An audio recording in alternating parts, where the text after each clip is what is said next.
जिसने माँ से प्यार नहीं किया, उसे जिंदगी ने ऐसा सबक सिखाया कि वह फूट फूट कर रो पड़ा। रो के 5 मिनट की प्रेरणादायक कहानी शुरुआत। हुक। दोस्तों कहते हैं कि भगवान हर जगह नहीं हो सकते थे, इसीलिए उन्होंने माँ बनाई। लेकिन जब इंसान सफलता के नशे में अपनी माँ को ही भूल जाता है, तब समय उसे ऐसा सबक सिखाता है जिसे वह पूरी जिंदगी नहीं भूल पाता।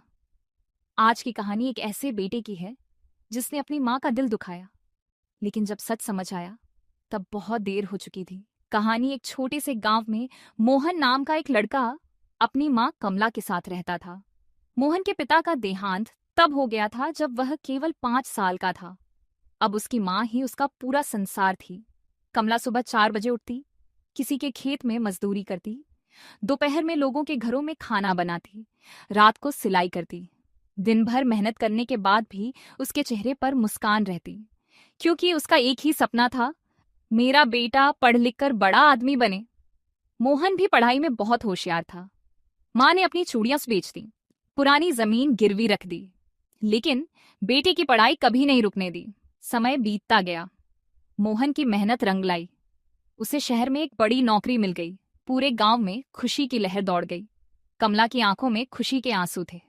उसे लगा कि अब उसके संघर्ष खत्म हो गए। लेकिन असली परीक्षा तो अब शुरू हुई थी। शहर पहुंचने के बाद मोहन बदलने लगा। अब उसे अपनी गरीब माँ से शर्म आने लगी। जब माँ पहली बार शहर उसके घर आई तो पुराने कपड़े देखकर मोहन परेशान हो गया। उसने गुस्से में कहा, माँ, ऐसे कपड़े पहनकर मत आया करो, लोग क्या सोचेंगे। माँ मुस्कुराई और बोली, बेटा, मेरे पास तो यही कपड़े हैं। लेकिन मोहन ने उनकी बात नहीं सुनी। धीरे धीरे उसने माँ से बात करना भी कम कर दिया। अब वह महीनों तक फोन नहीं करता था। माँ हर रोज दरवाजे की ओर देखती रहती। उसे उम्मीद रहती, आज मेरा बेटा जरूर आएगा। लेकिन हर शाम उम्मीद टूट जाती। एक दिन गांव के सरपंच का फोन आया।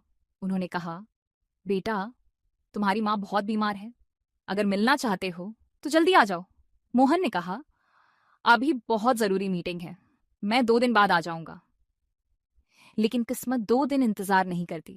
जब वह गांव पहुंचा, पूरा घर शांत था। आंगन में सफेद चादर बिछी थी। उसकी माँ अब इस दुनिया में नहीं थी। मोहन वहीं जमीन पर बैठ गया। उसकी आंखों से आंसू रुक नहीं रहे थे। तभी सरपंच ने उसे एक पुरानी डायरी दी। उन्होंने कहा, यह तुम्हारी माँ ने तुम्हारे लिए छोड़ी है। मोहन ने डायरी खोली। उसमें लिखा था, मेरे प्यारे बेटे, अगर कभी मैं तुम्हें बोझ लगने लगी हूं तो मुझे माफ कर देना। मुझे तुमसे कोई शिकायत नहीं है। बस भगवान से यही दुआ है कि तुम हमेशा खुश रहो। जब भी खाना खाना याद रखना ना, कभी तुम्हारी माँ भी तुम्हें अपने हाथों से खिलाया करती थी। डायरी पढ़ते ही मोहन जोर जोर से रोने लगा। उसे याद आने लगा कैसे माँ खुद भूखी रहकर उसे खाना खिलाती थी, कैसे बरसात में भीगकर उसकी फीस जमा करती थी, कैसे रात भर जागकर उसकी पढ़ाई करवाती थी। आज उसके पास सब कुछ था, बड़ा घर, महंगी गाड़ी, अच्छी नौकरी। लेकिन जिसे ये सब दिखाना चाहता था, वह माँ अब कभी वापस नहीं आने वाली थी। उस दिन मोहन ने एक फैसला किया। उसने गांव में अपनी माँ के नाम से एक स्कूल बनवाया। हर साल गरीब बच्चों की पढ़ाई का खर्च उठाने लगा। और जहां भी जाता, एक बात जरूर कहता, अगर आपकी माँ जिंदा है तो आप दुनिया के सबसे अमीर इंसान हैं। उनकी कद्र कीजिए, क्योंकि समय निकल जाने के बाद केवल पछतावा बचता है।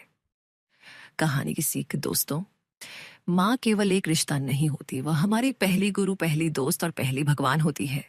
धन, दौलत और सफलता दोबारा मिल सकती है, लेकिन माँ दोबारा नहीं मिलती। अगर आपकी माँ आज आपके साथ है तो आज ही उन्हें गले लगाइए। उनसे कहिए, माँ, मैं आपसे बहुत प्यार करता हूँ। यकीन मानिए, यह एक वाक्य उनकी पूरी दुनिया बदल सकता है।